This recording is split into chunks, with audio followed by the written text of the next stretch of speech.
Red warrior के सामने काली परछाई थी जिसने एक भेड़िए के सिर का रूप ले लिया और वो काफी बड़ा था। उसने जबड़ा खोला और चीखते हुए रेड की तरफ बढ़ने लगा। रेड ने मुट्ठी बींचते हुए कहा, तुम्हें लगता है कि तुम हमें इतनी आसानी से हरा दोगे? रेड ने धनुष आगे किया और 4 शब्द कहे, जिससे उसके धनुष पर आधा लाल और आधा नीला धनुष गया। रेड ने धनुष को आसमान की तरफ चलाया।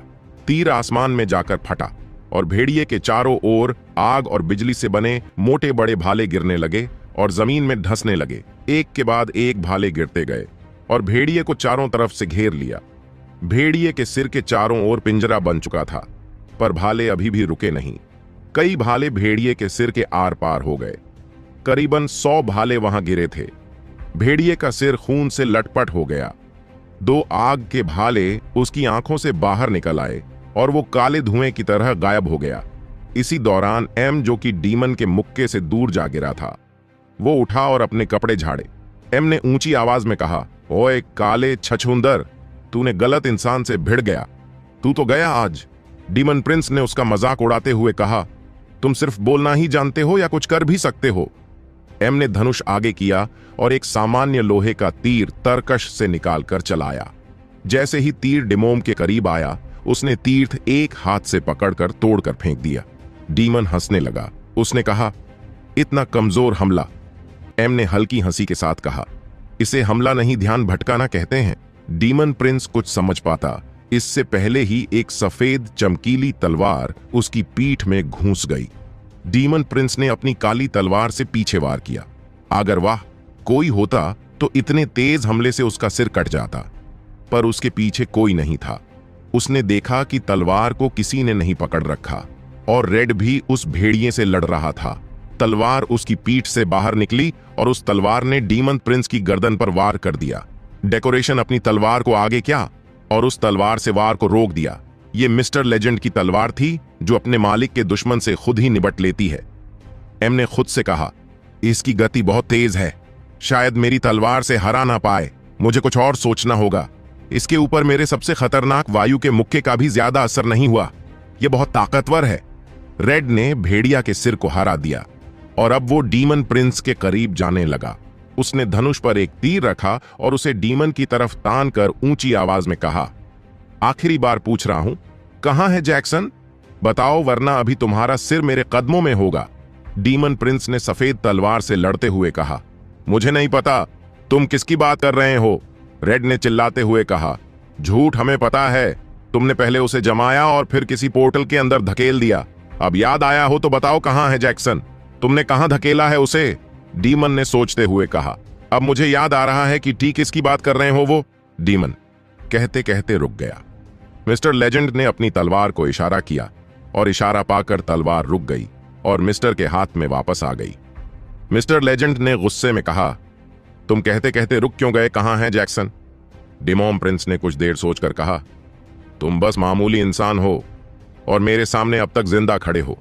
यह मेरे लिए शर्म की बात है। रेड वॉरियर को उसकी बात सुनकर बहुत गुस्सा आया और तीर को छोड़ दिया। डेमन ने तलवार से तीर को काट दिया और इसी के साथ रेड ने बिजली अस्त्र चलाया और बिजली की बड़ी और विशाल तलवार बनाई। तलवार करीब 20 फीट लंबे और 1 फीट चौड़ी थी। शक्ति अस्त्र इसी तरह से काम करते हैं। उन्हें किसी भी आकार में बदला जा सकता है। अपने सामने विशाल बिजली की तलवार आता देख डीमन प्रिंस घबरा गया, क्योंकि उसके पास उस तलवार का कोई तोड़ नहीं था। बचाव के लिए डीमन प्रिंस ने धनुष आगे किया और काली ऊर्जा का एक कवच अपने सामने निर्मित किया। जैसे ही वो तलवार कवच से टकराई, कवच टूट गया, लेकिन इससे तलवार का प्रभाव भी कम हो गया। तलवार जैसे ही डीमन प्रिंस के शरीर से टकराई, उसे एक जोर का बिजली का झटका लगा और वह हवा में 10 सीटों पर उछलकर धड़ाम से नीचे गिरा। डीमन प्रिंस को इस वार से काफी चोट लगी थी। डीमन प्रिंस मुंह के बल गिरा हुआ था। रेड गुस्से में तलवार लिए उसी की तरफ दौड़ा आ रहा था। रेड ने चिल्लाते हुए कहा, कहां है जैक्सन? डीमन प्रिंस रेड को अपनी तरफ आता हुआ देखकर उठा। उसके पैर अभी भी कांप रहे थे। वास्तव में ये उसकी शक्ति ही थी जो वो इतने घातक वार से बच गया, वरना अगर कोई इंसान या बीस्ट उसके जगह होता तो अब तक वह मर चुका होता। रेड को आता हुआ देख उसने तलवार निकाली, पर उसके हाथ भी कांप रहे थे और वो दोबारा जमीने पर गिर गया। रेड उसके करीब पहुंचता इससे पहले भूरी और काली ऊर्जा का एक गोल घेरा निर्मित हो गया और रेड उसके अंदर जा गिरा। मिस्टर लेजेंड चिल्लाया, रेड नहीं, ये गोल घेरा वही टेलीपोर्टर था जिसमें जैक्सन को धकेला गया था। जब होप पलक बंद करके भी सब देश रही थी, जब उसने देखा कि उसका मालिक खतरे में है, तो उसने रेड के आगे पोर्टल को खोल दिया और रेड को संभलने का वक्त नहीं मिला, जिससे वह पोर्टल के अंदर जा गिरा। होप अपनी जगह से हटी और अपने मालिक डीमन प्रिंस के पास गई। होप यानी उस लाल आंख ने एम की देखा और जमा देने वाली हल्की लाल किरणें उसकी तरफ फेंकी। ये देख एम ने अपनी दोनों आंखें बंद की। वो बहुत गुस्से में था। पोर्टल अभी भी अपनी जगह पर ही था। एम बेहद गुस्से में था। उसने चिल्लाकर कहा, ब्लाइंड वॉरियर्स, कोशिश करना हमारा दोबारा सामना न हो, वरना तुम्हें ऐसी मौत दूंगा कि तुम्हारी रूह तक कांप जाएगी। डीमन प्रिंस ने चौंकते हुए कहा, दोबारा से इसका क्या मतलब है? ये क्या करने की सोच रहा है? इतना कहकर मिस्टर लेजेंड पोर्टल की तरफ दौड़ने लगा। वो बंद आंखों से दौड़ रहा था और खुद भी पोर्टल के अंदर कूद जाता है। उसके कुछ देर बाद ही वो पोर्टल खुद बंद ही जाता है। डीमन प्रिंस ने चिढ़ते हुए कहा, बेवकूफ कहीं का, खुद मौत के मुंह में कूद गया। रेड वॉरियर और डीमन प्रिंस भी शकूर आइलैंड पर आ चुका है। उसी आइलैंड के एक क्षेत्र में Jackson extreme power star beast के खिलाफ लड़ रहा था। जैक्सन के ऊपर हांग दानव ने बड़ा पत्थर फेंका। जैक्सन ने उसे एंटी ग्रेविटी अस्त्र से हवा में ही रोक दिया और इसके बाद हांग दानव चिल्लाकर आगे बढ़ा और जैक्सन के ऊपर पैर रख दिया। लेकिन जब दानव ने अपना पैर हटाया तो वहां जैक्सन नहीं था। जैक्सन वक्त रहते वहां से हट गया था। तभी वहां कुछ चमगादड़ उड़ते हुए जाने लगा। हाव में रुका हुआ बड़ा पत्थर, अब उसका असर खत्म हुआ और वह धड़ाम से जमीन पर गया। उसके नीचे कई सारे चमगादड़ दबकर मर गए। जैक्सन ने हांफते हुए कहा, आहा आहा, अगर ये दानव मुझ पर पैर रख देता तो मैं शायद ही बच पाता। सिस्टम वॉइस, 12 लो स्टार पावर बीस्ट को मारा गया है। 60 किल पॉइंट्स पूरे किए गए हैं। एक रिवॉर्ड गिफ्ट बॉक्स प्राप्त हुआ। किल पॉइंट्स 120 इंटू 100 न्यू टास्क, किल पॉइंट्स 20 इंटू 1000। इनाम न्यू स्किल। जैक्सन ने कहा, रिवॉर्ड गिफ्ट बॉक्स खोलो, जल्दी मुझे देखना है। उसमें किया है। सिस्टम वॉइस, एक रिवॉर्ड गिफ्ट बॉक्स खोला जा रहा। बधाई हो, गिफ्ट बॉक्स खाली है। जैक्सन ने चिढ़ते हुए कहा, यह सब बकवास है। हांग दानव ने जैक्सन के ऊपर एक बार फिर पैर रखा, पर जैक्सन इस बार भी बच गया। वो बहुत तेजी दिखा रहा था। उसने खुद गुस्सा वाला और धनुष आजा करते हुए खुद से कहा, क्या करूं? कौन सा अस्त्र इस्तेमाल करूं? कुछ देर ठहर कर, हां, रक्त अस्त्र। मैंने अब तक उसका इस्तेमाल नहीं किया है। सिस्टम वॉइस, सिस्टम यूजर को सूचित करता है, रक्त अस्त्र केवल मांसाहारी जीवों पर उपयोगी साबित होता है और इसका उपयोग एक दिन में केवल एक बार ही किया जा सकता है। जैक्सन सोचते हुए ने खुद से कहा, रक्त अस्त्र के उपयोग से वो उल्लू एक दूसरे को ही खाने लगे थे, पर यह मांस नहीं खाता तो इसके ऊपर इसका कोई प्रभाव नहीं पड़ेगा।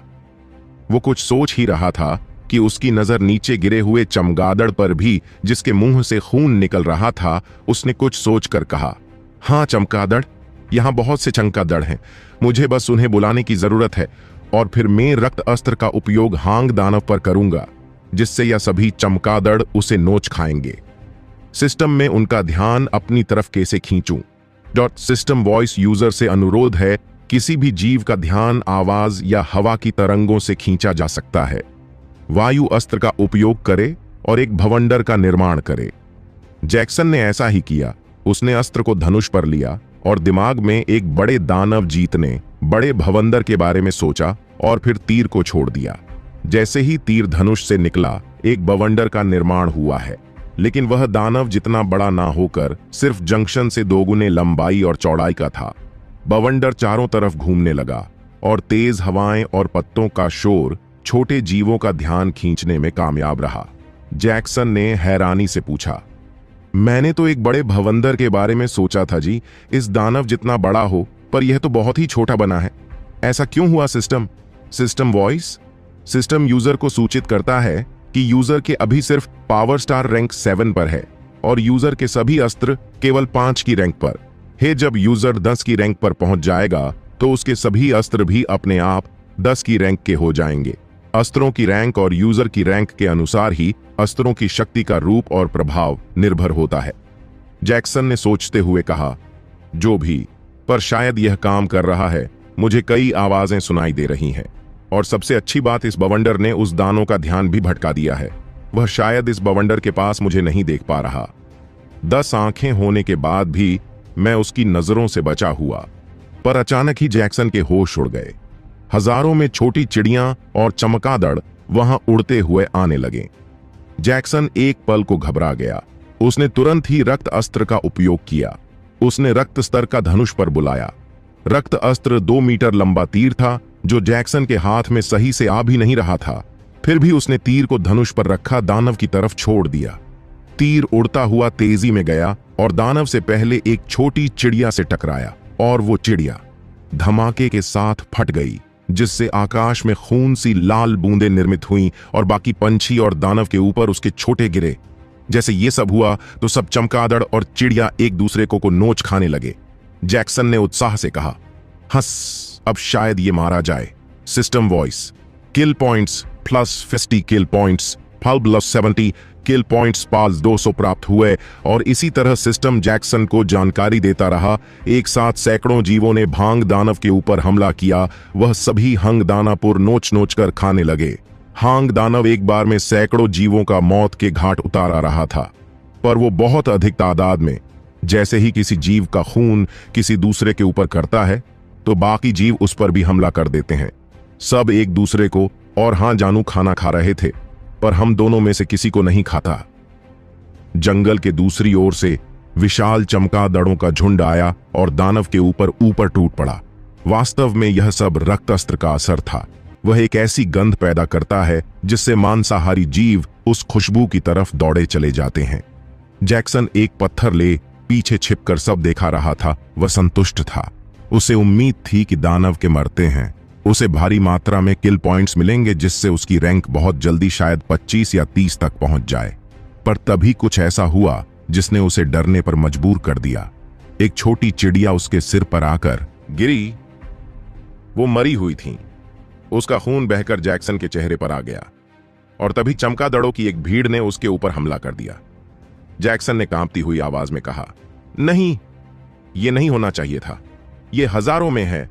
खुद हांग दानव भी इन्हें नहीं रोक पा रहा, तो मैं कैसे किया होगा आगे? जैक्सन के मुंह पर के चमगादड़ का खून गिरा, जैसे बाकी चमगादड़ और छोटे पक्षियों का ध्यान उस पर गया। अब वह सभी जैक्सन को अपने शिकार के रूप में देख रहे थे। जंक्शन या खबर आ गया उसकी तरफ चमका। जड़ों का एक विशाल झुंड आ रहा था। अगर वह लोकेशन करीब आ जाए तो उसे भी नोच नोच कर खा जाएंगे। जैक्सन ने आंखें फाड़कर कहा, नहीं, यह नहीं होना चाहिए था। सिस्टम वॉइस अलर्ट, खतरे का पता चला है। लो पावर स्टार बीस्ट, उनकी तादाद 16,000 है। जैक्सन उठा और उसने भागने का फैसला किया। वह तेजी में दौड़ता हुआ जा रहा था। उसके पीछे चमगादड़ों का झुंड था। उनके अलावा हजारों चमगादड़ ऐसे थे जो अभी भी उस हांग दानव के ऊपर हमला कर रहे थे। वह उसके शरीर को नोच नोच कर खा रहे थे। जिस जगह से वह उसका मांस खाते उस जगह दोबारा मांस आ जाता और वह चमका दोबारा उसे खा रहे थे। जैक्सन तेजी में दौड़ रहा था। उसके साथ ऊपर नीचे हो रही थी, लेकिन तभी दौड़ते दौड़ते हैं वह एक पत्थर से टकराया और खड़ा कर गिर गया। उसने पलटकर देखा तो हजारों चमगादड़ उस पर हमला करने वाले थे कि तभी वहां आपकी दीवार निर्मित हो गई और उसने चमका दोनों को रोक लिया। बहुत से चमका ऐसे थे जो दूसरी तरफ पर हमला करने वाले थे, तो उस जगह एक बार और एक जगह आग की दीवार निर्मित हो गई। उसके सामने आग की दाईं बिजली की और बाएं वायु की दीवार थी। उन टीना दीवारों में सभी चमका जड़ों को रोक रखा था। आपके दीवार से टकरा कर जल भून रहे थे और बिजली की दीवार से टकराने पर भी उनका यही हाल था, लेकिन वायु की दीवार से उन्हें चोट नहीं लग रही थी, पर उन्हें रोकने में कामयाब थी। जैक्सन ने पीछे मुड़कर देखा और कहा, रेड और एम। उन्हें देखकर जैक्सन के चेहरे पर मुस्कुराहट आ गई। रेड ने चिल्लाते हुए कहा, जैक हटो वहां से, मैं इन्हें ज्यादा देर तक नहीं रोक सकता। मेरी दीवार का असर खत्म होने वाला है। अपने दोनों शक्ति अस्त्रों का अलग अलग उपयोग करने पर मेरी ऊर्जा तेजी से खत्म होती है और अब मैं किसी भी पल बेहोश हो सकता है, तो जल्दी करो, हटो वहां से। एम ने कहा, मुस्कुराना बंद कर भाई को, जल्दी इधर आ। जैक्सन अपनी जगह से हटा और अपने दोस्तों के पास जाकर खड़ा हो गया। जैक्सन ने अपने चेहरे पर लगा खून उसमें फोन को तब तक साफ किया जब तक उसे यकीन नहीं हो गया है अब चमगादड़ उस पर हमला नहीं करेंगे। जैक्सन ने कहा, रेड और एम तुम यहां कैसे? रेड ने चिल्लाते हुए कहा, हम यहां कैसे आए ये जरूरी नहीं, अभी इन चमगादड़ों से पीछा छुड़ाना जरूरी है। इतना कहते ही रेड बेहोश हो गया और उसकी बनाई गई दोनों दीवार नष्ट हो गईं। हालांकि अब ज्यादा चमगादड़ बाकी नहीं थे, अधिकतर चमगादड़ मारे जा चुके थे। जैक चिल्लाते हुए रेड के पास गया और उसे पकड़ लिया। रेड तुम ठीक हो? एम ने समझाते हुए कहा। जैक उसकी फिक्र मत करो, रेड की शारीरिक ऊर्जा खत्म हो चुकी है, वह बस बेहोश हुआ है। पर अभी हमारे सामने एक बड़ा खतरा है, तुम्हें भी कुछ करना होगा। तुम्हारे पास अद्भुत शक्ति अस्त्र हैं, उनका उपयोग क्यों नहीं करते? जैक्सन ने कहा। हाँ सही कहा, मुझे भी कुछ करना चाहिए। इतना कहकर जैक्सन ने धनुष आगे किया और उस अस्त्र के बारे में सोचने लगा जो वो अभी इस्तेमाल कर सकता है। जैक्सन ने पहले एंटी आइस एस्ट्रा इस्तेमाल किया और बर्फ की चील का निर्माण किया। जैक्सन ने करीब इंसान से दुगुनी आकार की चील का निर्माण किया। जैक्सन के धनुष सत्य निकला और उसने चील का रूप ले लिया। बस कीजिए, उनका जोड़ों को निकलने लगे। वह जिस भी चमगादड़ को निगलती ये फिर स्पर्श होती, वो भी जम जाता। कुछ खेल ने 60 से भी अधिक चमगादड़ों को बर्फ में जमा कर रख दिया। सिस्टम वॉइस 300 किल पॉइंट्स पर प्राप्त हुए। कुल किल पॉइंट्स 320 इंटू 1000। मिस्टर लेजेंड काफी हैरान और कंफ्यूज था। वह जंक्शन के बारे में ही सोच रहा था। जैक्सन ने अपने शक्ति अस्त्र का बहुत अच्छे से इस्तेमाल करना सीख लिया है। शक्ति अस्त्र वास्तव में अधिकतर लोगों के पास होते हैं, पर उनका किस तरह से उपयोग करना है यह यूजर की सोच पर निर्भर करता है। उसकी हैरानी की दूसरी वजह जैक्सन का धनुष था। उसके देखकर मिस्टर लेजेंड बता सकता था कि वह पावर स्टार रैंक 10 का धनुष है। एम ने देखा कि जैक्सन को बर्फ की चील अब गायब हो रही है, उसकी बस निकल रही है और वह किसी भी पल गायब हो सकती है। तो मिस्टर ले जाना अपना धनुष आगे किया और दीवार को हटाकर वायु का एक विशालकाय मुक्का बनाया और उन चमगादड़ की तरफ से फेंक दिया।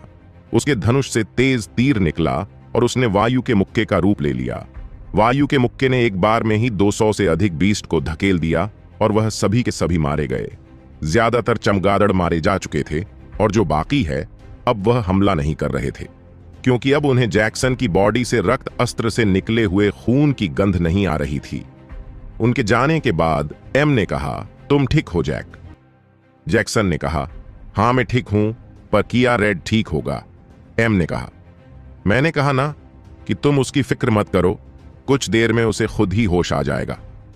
आयरन किंगडम के राजा ने अपने खास सिपाही या यूं कहें कि एक अंडर कवर ऑफिसर को सेना की एक टुकड़ी के साथ अग्र साम्राज्य की खोजबीन करने को कहा।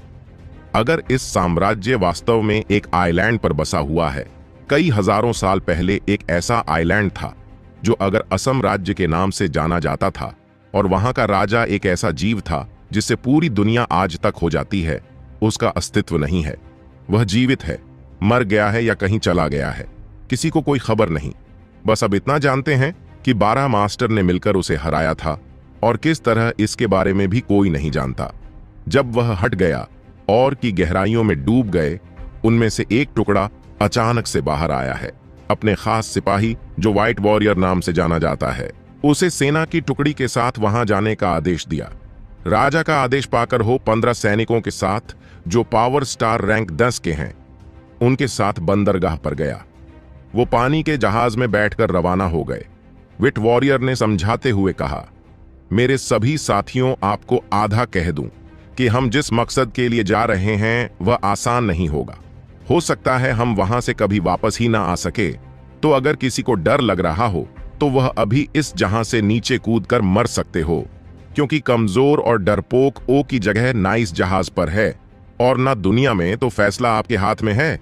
सभी सैनिकों ने उसकी बात दी, ध्यान सुनी, पर किसी ने कोई जवाब नहीं दिया। वह आयरन साम्राज्य के वफादार सैनिक जो ठहरे, और इस वक्त उन्हें अपने कमांडर व्हाइट की सारी बात माननी होगी। एक सैनिक ने पूछा, कमांडर व्हाइट, क्या आप वहां जा चुके हैं कि आपने देखा है कि वह आइलैंड कैसा है? कमांडर व्हाइट ने कहा, तुम्हारी उत्सुकता देखकर मुझे अच्छा लगा, और तुम्हारी जानकारी के लिए बता दो कि मैं उस आइलैंड पर नहीं गया, लेकिन हाँ, मैंने उसे देखा। जरूर है, वह अलग है, अजीब है और डरावना भी। सभी सैनिक चुपचाप बैठे अपने कमांडर की सारी बातें सुन रहे थे। कमांडर व्हाइट उन्हें कुछ जरूरी बातें बता रहा था। वह लोग अब समुद्र में काफी दूर तक आ चुके थे, प्रशांत महासागर के ऊपर गुजर रहे थे, लेकिन अचानक मौसम में बदलाव आने लगा और आसमान में काली घटाएं छाने लगी। एक सैनिक ने कहा, कमांडर, यह तूफान के संकेत है, मौसम खराब हो रहा है, हमें लौट जाना चाहिए। कमांडर व्हाइट ने चिल्लाकर कहा, चुप हो जाओ, तुम और खबरदार जो दोबारा लौटने की बात करी, हम अपना मकसद पूरा किए बगैर वापस नहीं जाएंगे। गहरी सांस छोड़ते हुए, और वैसे भी मौसम तो आए दिन खराब होता रहता है, यह भी टल जाएगा, तुम आगे बढ़ो, जो होगा देखा जाएगा। कमांडर व्हाइट नहीं माना। वह एक बहादुर और जिंदा दिल योद्धा है, आखिर तूफान उसे कैसे डरा देता। लेकिन यह कोई आम तूफान नहीं था। आसमान में चारों तरफ काली घटा छा गई और समुद्र के एक तरफ चक्रवात का निर्माण हुआ तो दूसरी तरफ विशालकाय सुनामी की लहर उनकी तरफ आने लगी। साथ ही आसमान में बादलों से बिजली के कड़कड़ाहट को आवाजें आने लगीं। सभी सैनिक चौंक गए। खुद व्हाइट भी अब हैरान था। उसने खुद से कहा, असंभव, यह कैसे मुमकिन है? बिजली गिरने वाली है, सामने चक्रवात उत्पन्न हो रहा है और पीछे की तरफ से सुनामी की लहर बन रही है। यह निशानी है कि किस्मत नहीं चाहती कि हम वहां जाएं। लेकिन इतना आगे आकर वापस लौटने का भी कोई सवाल नहीं बनता। कमांडर व्हाइट ने ऊंची आवाज में कहा, साथियों, कमर कस लो, सफर आसान नहीं होने वाला।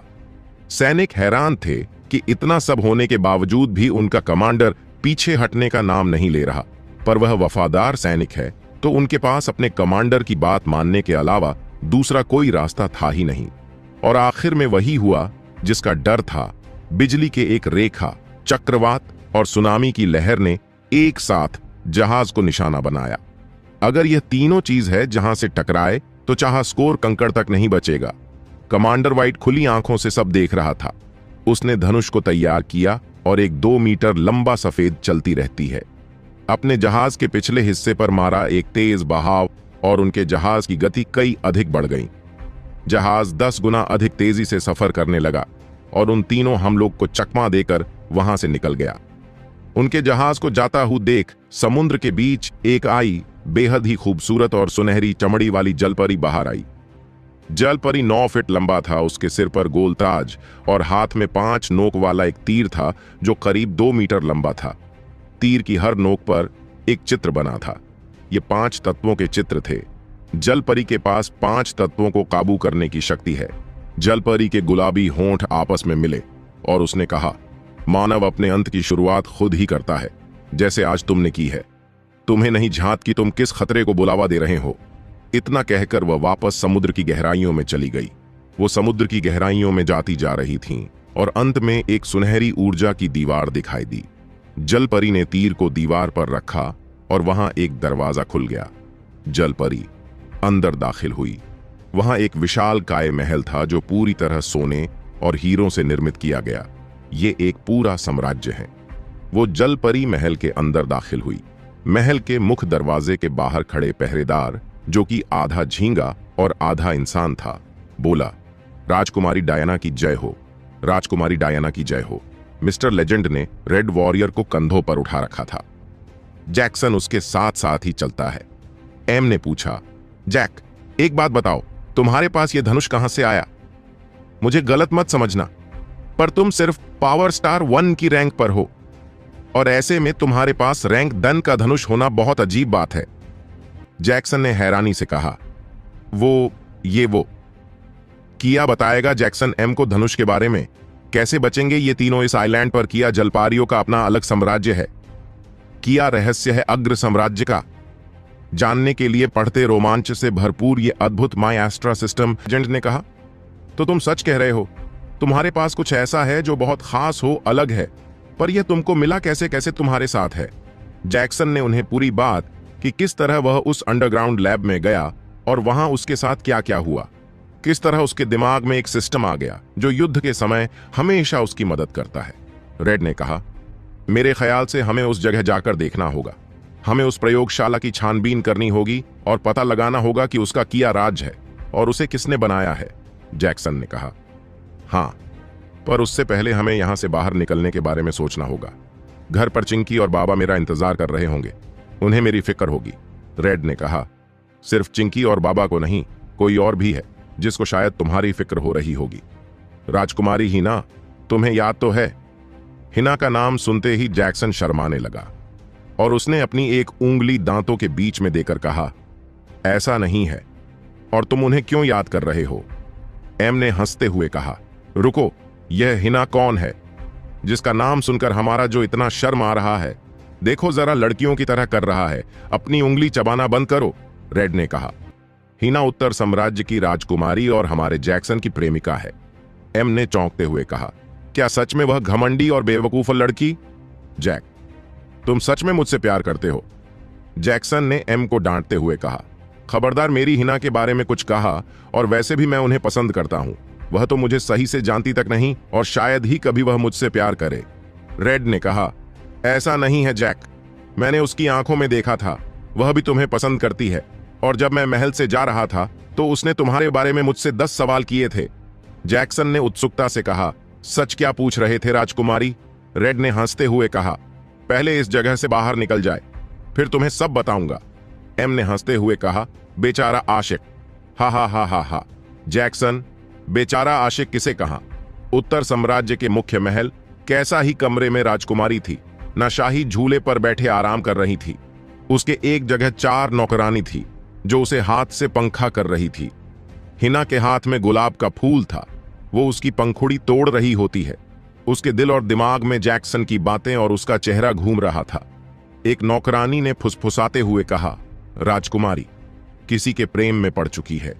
दूसरी ने कहा, तुम्हें कैसे पता कि उन्होंने खुद बताया? पहली ने कहा, तजुर्बा जिस तरह से राजकुमारी गुलाब की पंखुड़ी को तोड़कर फेंक रही है और उनकी निगाहें कहीं और हैं, वह किसी को तलाश रहे हैं। यह साफ साफ संकेत है कि राजकुमारी किसी के इश्क में पड़ चुकी है।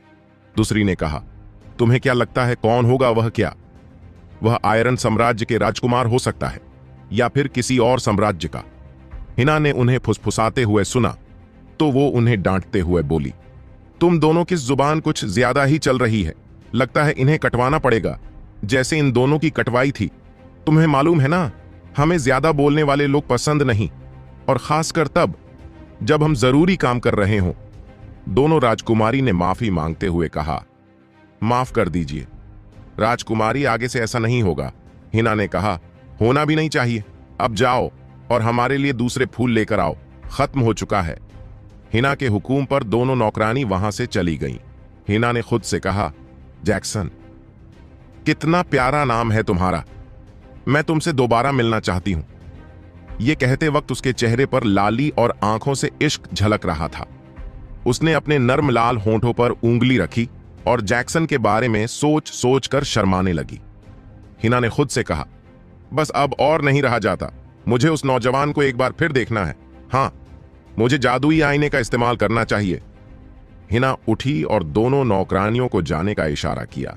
उनके जाते ही राजकुमारी हिना अपने कमरे की अलमारी खोली और एक बंद तिजोरी को बाहर निकाला।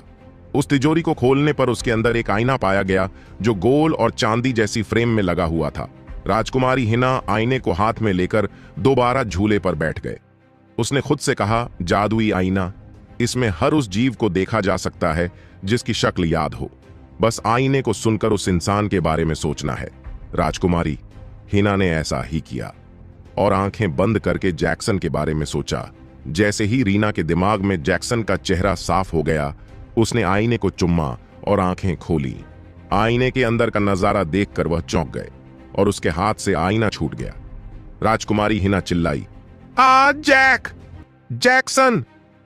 राजकुमारी हिना ने कांपते हुए हाथों से आईना उठाया और दोबारा उसके अंदर देखने लगी। आईने के अंदर उसे जैक्सन और उसके दोस्त दिखाई दिए, लेकिन हैरान करने वाली बात यह थी कि जैक्सन जख्मी पड़ा था। उसके सीने में भाला घूंसा हुआ था और उसके मुंह से खून आ रहा था। साथ ही जैक्सन के दोस्तों की गर्दन पर तलवार रखी हुई थी। उनके पीछे 2 नकाबपोश शख्स खड़े थे जिन्होंने शैतानी मुखौटा लगा रखा था। वहां अंधेरा अधिक था।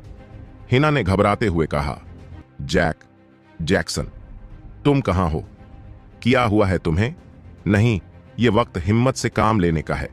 जैक्सन और उसके दोस्तों की जान खतरे में है। हमें पिताजी से इस बारे में बात करनी होगी। आयरन साम्राज्य का राजकुमार रुद्रसेन सैनिक अड्डे में जा रहा था, जहां सैनिकों को युद्ध अभ्यास कराया जाता है। राजकुमार को आता देख सभी सैनिकों ने झुककर सलाम। क्या राजकुमार की नजर एक कोने पर गए, जहां खंभों से बांधकर कुछ सैनिकों को रखा गया था। यह वह सैनिक होते हैं जो नियम तोड़ते हैं या दूसरों के साथ गलत व्यवहार करते हैं। ऐसे में इन्हें सबक सिखाने के लिए लकड़ी के खंभे से बांधकर हंटर से पीटा जाता है। विभूज जो ऊंचे पद पर है और उसका काम उन सैनिकों को सजा देना है जो नियमों का पालन नहीं करते या दूसरों के साथ गलत व्यवहार करते हैं। उसके सामने 5 लकड़ी के खंभे लगे थे, जिनमें से 3 पर सैनिक बंधे हुए थे। सैनिकों की पोशाक लाल और हरे रंग को मिलाकर डिजाइन की गई थी। विभूज बारी बारी उन तीनों सैनिकों को हंटर से पीट रहा था। उनमें से 2 सैनिक तो बुरी तरह से अच्छी हो चिल्ला रहे थे, लेकिन एक सैनिक ऐसा था जो उफ तक नहीं करता। लंबे काले घने बिखरे हुए बाल, बेढंग दाढ़ी, मासूम शक्ल और अंदर धंसी हुई काली आंखें, पतला दुबला शरीर और सबसे अजीब बात जो उसे दूसरों से अलग करती है और वो ही उसकी गंध। उसके शरीर में से एक अलग ही गंध आ रही थी, जो ना सुगंधित थी और ना पर वह बहुत अजीब थी। कुछ इस तरह की कोई भी उसके करीब नहीं जाना चाहता। वो हंटर की मार के बाद भी चुपचाप खड़ा था। उसके मुंह से उफ तक नहीं निकलती और ना ही उसके चेहरे पर कोई हाव भाव आते हैं। राजकुमार रुद्र ने विभूज को रोकने को कहा। इसका दोष क्या है और कौन है, और इसके अंदर से यह गंध कैसी आ रही है? विभुक ने कहा, राजकुमार, इसका नाम जिनको शुआन है। हम इसे जैद बुलाते हैं। ये एक अनाथ है और इसी साल सैनिक भर्ती परीक्षा पास करके यहाँ आया है। इसने मेरी आज्ञा नहीं मानी। मैंने इससे कहा कि एक कैसे भी करके अपनी इस गंदी गंध को खत्म करें, इसे चाहे पूरा दिन नहाना ही क्यों ना पड़े। कहता है कि यह गंध कभी खत्म नहीं होगी और जन्म से ही इसके साथ है। अब आप ही बताइए, इसे दंडित करना चाहिए या नहीं? राजकुमार उस लड़के को देखकर गहरी सोच में डूब गए। वह उसकी गंध से ज्यादा उसकी हिम्मत से प्रभावित है। उन्होंने देखा कि किस तरह इतनी मार खाने के बाद भी उसके मुंह से छू तक नहीं निकले। राजकुमार ने कहा, पीछे हटो, हम इसे करीब से देखना चाहते हैं। इतना कहकर राजकुमार उसके करीब गया और उसके लंबे बाल हटाकर उसके चेहरे को ध्यान से देखा और अपने दूसरे हाथ से उसकी छाती पर खंजर से खूरेच लगाने लगा। रुद्र देखना चाहता था कि वह किस हद तक दर्द बर्दाश्त कर सकता है, पर वह यह देखकर चौंक गया है। खंजर से चोट पहुंचाने पर भी उसके चेहरे पर कोई हाव भाव नहीं आया, तो रुद्र ने एक गहरा कर उसकी छाती पर लगाया। इसके बावजूद भी वह लड़का नहीं सीखा और ना ही कोई एक्सप्रेशन देता है। रुद्र ने हैरानी से पूछा, क्या तुम्हें दर्द नहीं? जी ने सिर उठाकर राजकुमार को देखा और फिर वापस झुका लिया। उसने धीरे से कहा, क्या होता है दर्द? उसकी आवाज में नरमी और रूखापन था। न सुख और न दुख, कोई एहसास उसके शब्दों में नहीं था। रुद्र ने कहा, तुम्हारा मतलब क्या है? जी ने कहा, क्या होता है दर्द? रुद्र ने समझाया। हालांकि उसे यह बहुत अजीब लगा, पर उसने फिर भी कोशिश करते हुए कहा, जब हमें चोट लगती है तो दर्द होता है। वास्तव में किसी भी प्रकार की चोट लगने पर एक एहसास होता है जो तकलीफ देता है, उसी को दर्द कहा जाता है। जी ने कहा, जब चोट लगती है तब दर्द होता है और से महसूस किया जाता है, पर क्या जब यह दस्तक ले, जिंदगी के लिए जरूरी हो जाए, क्या हो जाए, सके लिए दे दो, ना जाए, तो उस स्थिति में भी दर्द को महसूस किया जा सकता है। वास्तव में दर्द, दुख, तकलीफ ही जिंदगी की असलियत, इनके अलावा सब कुछ झूठ और व्यर्थ है। रुद्र उसके शब्द सुनकर गहरी सोच में डूब गया। अब रुद्र के पास कोई शब्द नहीं था। उसे समझ नहीं आया कि वह उसे क्या जवाब दे। जी ने कहा, जब से मैं पैदा हुआ हूं, मेरे शरीर से यह गंध आती है। ये वही गंध है जिसकी वजह से आप बार बार पीछे हट रहे। शायद आपको लग रहा है कि अब मैं आपसे माफी मांग लूंगा, पर ऐसा नहीं है। ये गंध मेरे जिंदगी के साथ ही बन गई है, ये कभी मुझे नहीं छोड़ेगी। राजकुमार, जो भी ज्यादा समय तक मेरे कर इस रहता है, धीरे धीरे उसका गुस्सा बढ़ जाता है। रुद्र कंफ्यूज था, उसे कुछ भी समझ नहीं आ रहा था। उसने अपने सर पकड़ लिया, वरना को बंद किया। वास्तव में वह गंध रुद्र को भी परेशान कर रही थी। रुद्र ने उसके कंधे पर हाथ रखकर कहा, तुम्हारे हिम्मत काबिले तारीफ है। मैं बस इतना कहना चाहूंगा, अब से तुम मेरे लिए काम करोगे। मेरे तुम्हारे लिए एक जरूरी काम है, रुद्र ने खुद से कहा। रेड वॉरियर के सीने में बदले की आग है और इस लड़के के अंदर नफरत की अब मजा आएगा। देखते हैं कौन जीतेगा उसकी आज्ञा। इसकी नफरत जो यह खुद से ही करता है। यह बहुत अलग और मायूस है, पर रेड वॉरियर को खत्म करने के लिए इससे अच्छा योद्धा शायद ही मुझे मिलेगा। और वैसे भी शायद इसकी गंध की वजह से कमांडर से राज सेना ने भर्ती करें। जी ने धीरे से कहा। जैसी आज्ञा राजकुमार, रेड वॉरियर और मिस्टर लेजेंड। और जैक्सन चलते चलते एक जगह आकर रुके। उनके सामने एक ऊंची दीवार थी जिसके ऊपर काली ऊर्जा बिजली के समान कड़क रही होती है। उसे देख एम ने कहा, यहां तो बस एक दीवार है और इसकी ऊंचाई और ऊर्जा कवच को देखकर मुझे नहीं लगता कि हम इसको पार कर सकते हैं। रेड ने कहा, तुम्हें दीवार पार करने की परी, लेकिन मैं उस खतरे के बारे में सोच रहा हूं जो इस दीवार के परे होगा। अगर यहां इतने खतरनाक बीस्ट हैं तो दीवार के उस पार क्या होगा? जैक्सन ने पूछा। सिस्टम किया, तुम जानते हो दीवार के उस पार क्या है? सिस्टम वॉइस, दीवार काले धातु और पावर स्टार रैंक 20 ने शक्ति अस्त्र के उपयोग से निर्मित की गई है। दीवार का मटेरियल दुर्लभ है और ऐसा मटेरियल केवल डीमन किंगडम में पाया जाता है। दीवार के उस पार डीमन किंगडम होने संभावना 70%। किया होगा आगे? किया जैक्सन, ये मारे जाएगा। कौन है ये? जी, किया रहस्य है इसका। हमने जैक्सन को बताया कि दीवार के उस पार डीमन किंगडम होने की संभावना 70% है और दीवार को पावर स्टार ड्वेइस के शक्ति अस्त्र से प्रोटेक्ट किया गया है। मिस्टर लेजेंड ने कहा, डीमन किंगडम? किया सच में? जैक्सन ने कंधे उचकाते हुए कहा, मैं पूरी तरह से नहीं कह सकता, पर मेरा सिस्टम कभी झूठ नहीं बोलता। रेड ने कहा, किया तुम जानते हो डीमन किंगडम के बारे में? जैक्सन ने कहा, मुझे इस बारे में कोई जानकारी नहीं है। एम ने ताना मारते हुए कहा, क्या तुमने कभी इतिहास की किताब नहीं पढ़ी?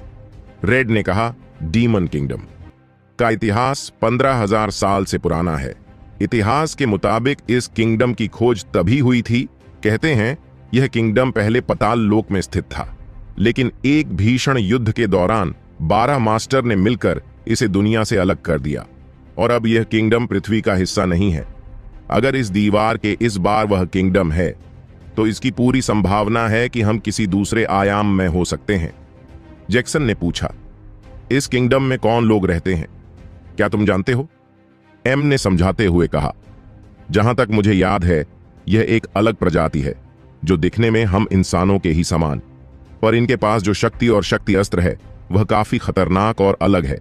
यहां विशेष प्रकार के देश पाए जाते हैं और एक बात जो मुझे याद है, इनका पावर स्टार रैंक पॉलिस तक होती है। जैक्सन ने हैरानी से कहा, इंसानों के जैसी दूसरी प्रजाति? और तुम क्या जानते हो इनके बारे में? रेड ने समझाते हुए कहा, एक बात और, यह सभी लोग हम इंसानों की तरह देख नहीं सकते, लेकिन यह हमारे ऑरा को महसूस कर सकते हैं। तुम्हें वो शैतानी मुखौटे वाला शख्स याद है? वास्तव में वो इन्हीं में से एक है।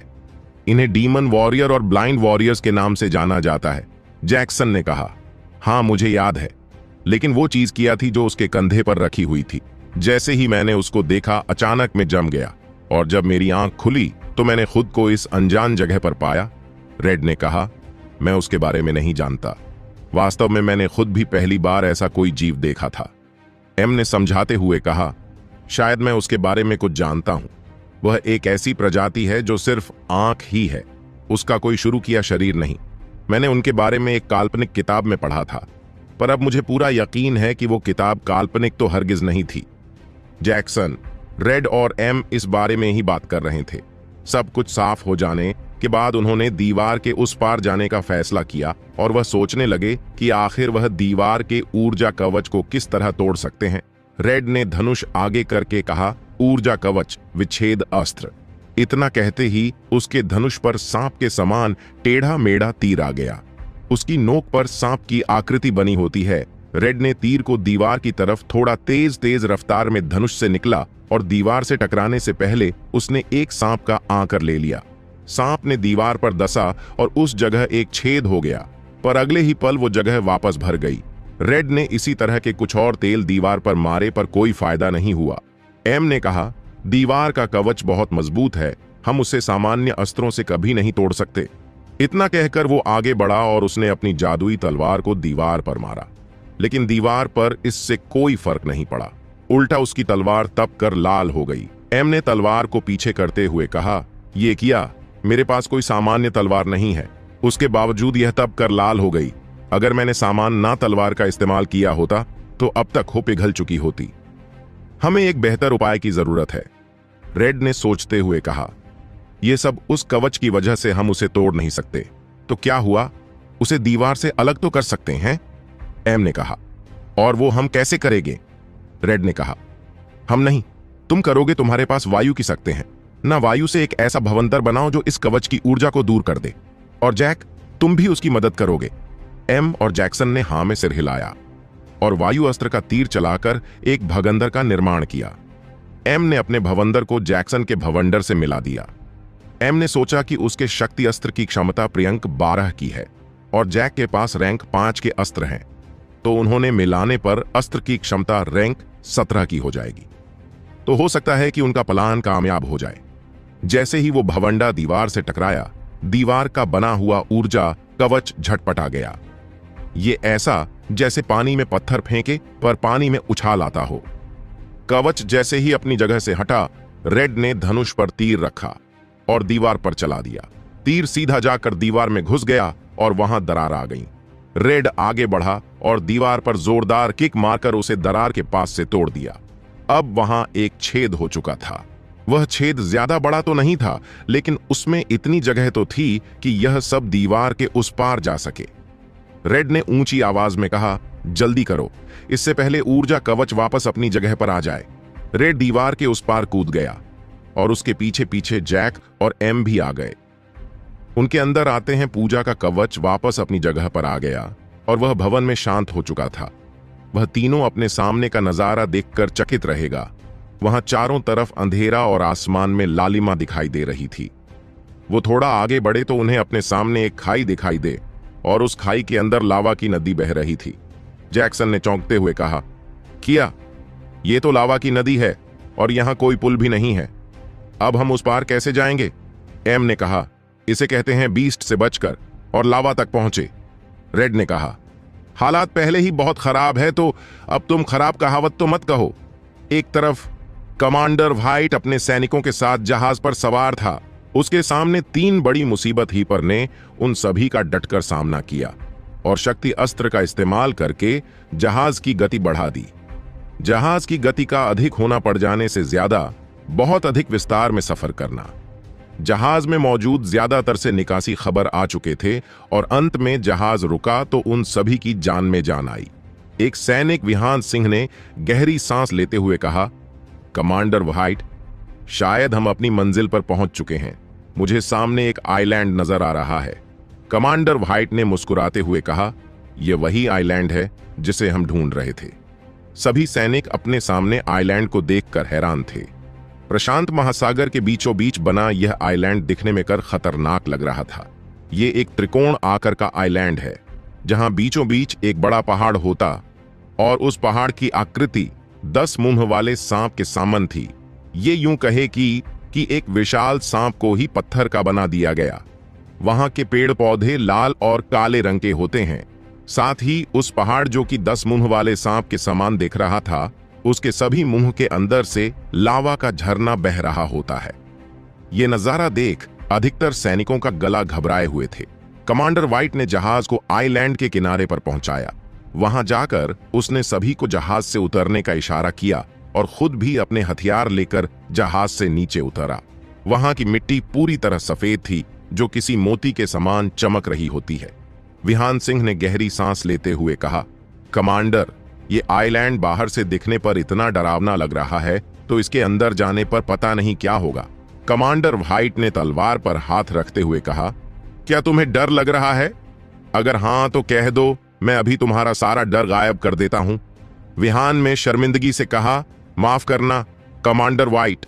कमांडर व्हाइट ने उसे नजरअंदाज किया और सभी सैनिकों को आदेश देते हुए कहा, हम कुल 12 लोग हैं, तो सभी 3-3 के ग्रुप्स में बंट जाओ और आइलैंड के चप्पे चप्पे की अच्छे से तलाशी लो।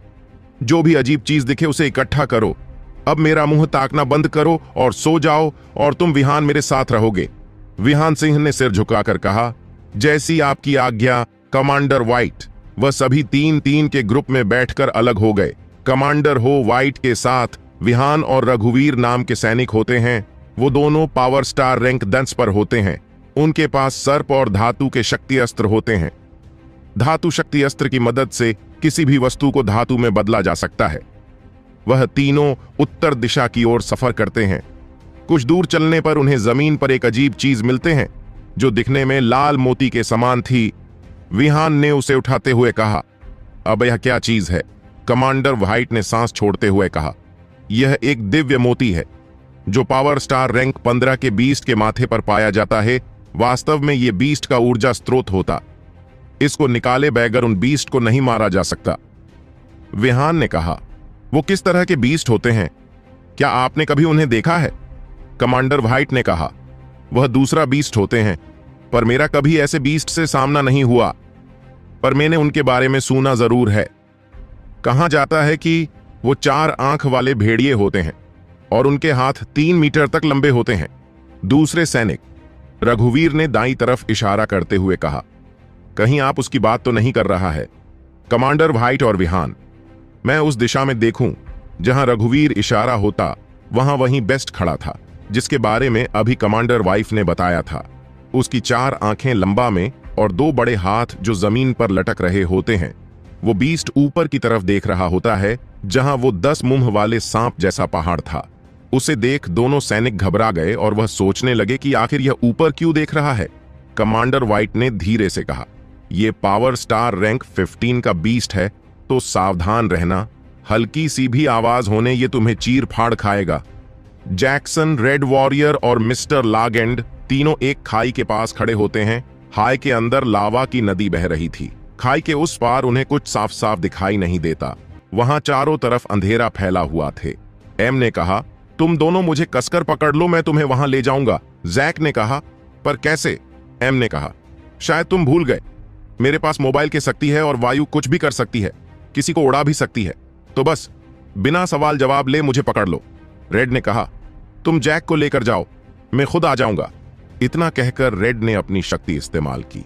उसके जूतों के आसपास बिजली की गोल रेखाएं घूमने लगे। रेड ने एक ऊंची छलांग मारी और अगले पर खाई के उस पार पहुंच गया। उसने इन दोनों को भी आने का इशारा किया। जैक्सन ने एम को कसकर पकड़ा और उसके कान में फुसफुसाया, एम, तुम पक्का ले जाओगे ने नीचे खाई? अगर मैं गिरा तो मेरा कबाब बम जाएगा, तो थोड़ा संभल कर, अभी मैं कुंवारा हूं। एम ने चिढ़ते हुए कहा, ओए कुंवारे, बकवास बंद कर और कसकर पकड़ ले। अगर तुम गिरे तो इसमें तुम्हारी ही गलती होगी। जैक ने आंखें छोटी करते हुए एम को देखा और फिर उसकी कमर को और अधिक कसकर पकड़ लिया। एम ने खांसते हुए कहा, किया रहे हो, मुझे सांस तो लेने दो, इतना भी कसकर पकड़ने को नहीं कहा था मैंने। जैक ने फिर भी अपनी पकड़ ढीली नहीं की। एम ने गहरी सांस ली और धनुष तीर अपने पैरों की तरफ से चलाया। उसके पैरों के आसपास हवा का गोल घेरा बन गया, जिससे वह हवा में उड़ने लगा और अगले ही पल वह भी खाई के उस पार पहुंच गए।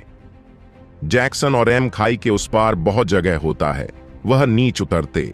इससे पहले ही सिस्टम की आवाज आई, सिस्टम वॉइस, अलर्ट, खतरे का पता चला है, सावधान रहें। जैक्सन चौंक गया और इधर उधर देखने लगा। उसने नीचे की तरफ जहां जहां रेड खड़ा था, रेड भी उसी को देख रहा होता है। जैक्सन और एम ठीक उसके ऊपर होते हैं कि तभी जैक्सन के पी एक तीर आता हुआ दिखता है। तीर के निशाने पर रेड होता है। ये देख जैक्सन एम की कमर छोड़ देता है और रेड के पीछे जा गिरता है। रेड खाई की तरफ मुंह करके खड़ा होता है। ठीक उसके पीछे से किसी ने तीर चलाया जिसके निशाने पर रेड की पीठ थी। यह देख जैक्सन एम की कमर छोड़कर नीचे कूद जाता है और वह रेड के पीछे गिरता है, लेकिन तभी वह तीर सीधा आकर जैक्सन की छाती में घुस जाता है। रेड और एम ने एक साथ चिल्लाया, जैक, किया होगा आगे? किसने चलाया है ये तीर? किया जैक्सन मारा जाएगा? कैसे निकलेंगे ये लोग यहां से? और क्या रहस्य है अग्र साम्राज्य का? जानने के लिए पढ़ते रोमांच से भरपूर ये अद्भुत एक्शन कहानी।